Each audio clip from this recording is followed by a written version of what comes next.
Martinique, après quelques années, Éric Florenti, auteur, compositeur, interprète de musique, revient dans sa commune natale à Sainte-Marie, où il retrouve ses amis, l'histoire, la culture, comme le tombolo, l'église de Sainte-Marie, la rue de son enfance et le fameux bateau de chez Lucette, dont il a sorti un single. La place Clarissa Jean-Philippe, l'usine Saint-James, le Petit Train, le musée de la banane et les Trois Sauces au Pérou. Écoutons ses réactions. Bonjour DD News. Alors c'est vrai, vous êtes de passage dans le département, la Martinique, et encore dans votre commune natale, Sainte-Marie. Deux mots sur votre parcours déjà musical.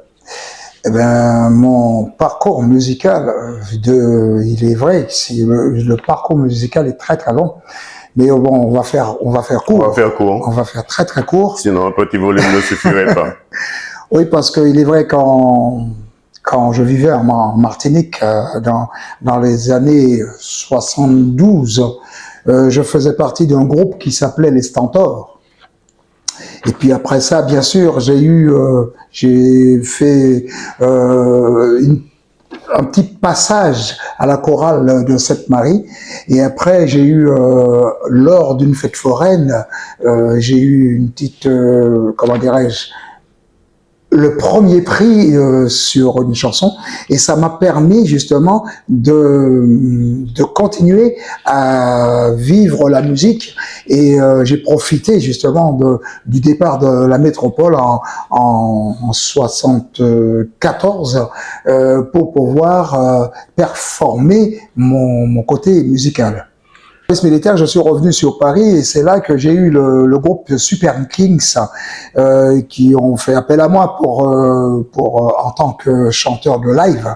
Et après les Super Kings, j'ai passé pas mal de groupes, mais je n'avais pas encore la technique pour travailler ma voix en studio. J'ai eu la chance de rencontrer Dominique Latif qui lui m'a donné une petite formation pour pouvoir connaître la technique de chant. L'homme à la voix d'or, quoi. Oui, l'homme à la voix d'or. Il m'a expliqué qu'il fallait quand même, bon, étant donné qu'il est lui-même chanteur, il n'allait pas continuer à me donner des formations toute une éternité. Alors donc il m'a dit de faire en sorte pour aller au conservatoire, d'où j'ai connu après et Jean-Claude Biarri au Délecturalais, hein. C'est-à-dire, j'ai continué à faire du live.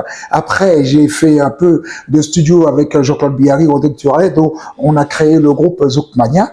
Et après, en 2015, plutôt avant ça, il y avait quand même le Covid, donc j'ai un peu levé le pied puisque c'était le Covid, il fallait rester, tout le monde devait rester confiné, comme on dit si bien.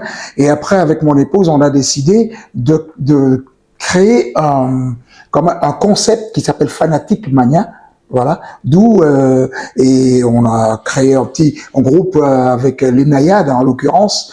Il y avait Karine Flo et Laïa et Naï. Donc on a créé ce petit groupe Fanatic Mania. Et mon épouse elle-même a décidé que ça soit elle qui va gérer ce groupe en tant que manager. C'est magique parce que avant on n'appelait pas ça le tombolo, j'appelais ça, on appelait bocce. Ouais. C'est la bande de sable qui relie l'îlet de Sainte-Marie qui s'appelle le tombolo. Ah oui, d'accord. Eh ben nous on disait la digue. La digue, voilà. On l'appelait la digue. Et quand on est sous le tombolo, du tombolo, on peut voir le Sacré-Cœur, l'église de Sainte-Marie, tout à fait. Qui a plus de 100 ans. Alors aussi, il y a les Trois Sauces au Pérou, ça vous parle tout ça? Non, pas du tout. J'ai entendu parler, je suis jamais allé. Voilà. J'aurais aimé d'ailleurs y connaître, d'ailleurs visiter. Hein. C'est l'occasion de visiter un petit peu, de revenir aux sources en quelque sorte pour revenir aux Trois Sources. Qu'est-ce qu'on peut vous souhaiter pour la suite? Eh bien, ce qu'on peut me souhaiter, c'est beaucoup de courage et de continuer. Voilà, de continuer dans le milieu musical. Que pensez-vous de l'émission 100% Sport? Eh bien, l'émission 100% Sport, bien sûr, est animée par Dédé Gaz. C'est une émission qu'il faut regarder sur la chaîne YouTube. Qu'est-ce qu'il faudrait changer dans cette émission, selon votre regard? Mais rien. J'ai rien à dire. 100% Sport vous souhaite de ne jamais baisser les voix, ce n'est pour retrousser vos manches. Merci beaucoup. Voilà un Samaritain qui revient très souvent dans sa commune natale à l'approche du 15 août avec les courses de chevaux et la soirée musicale de clôture de la fête de Sainte-Marie. Reportage Daniel Diaz de DD News Martinique.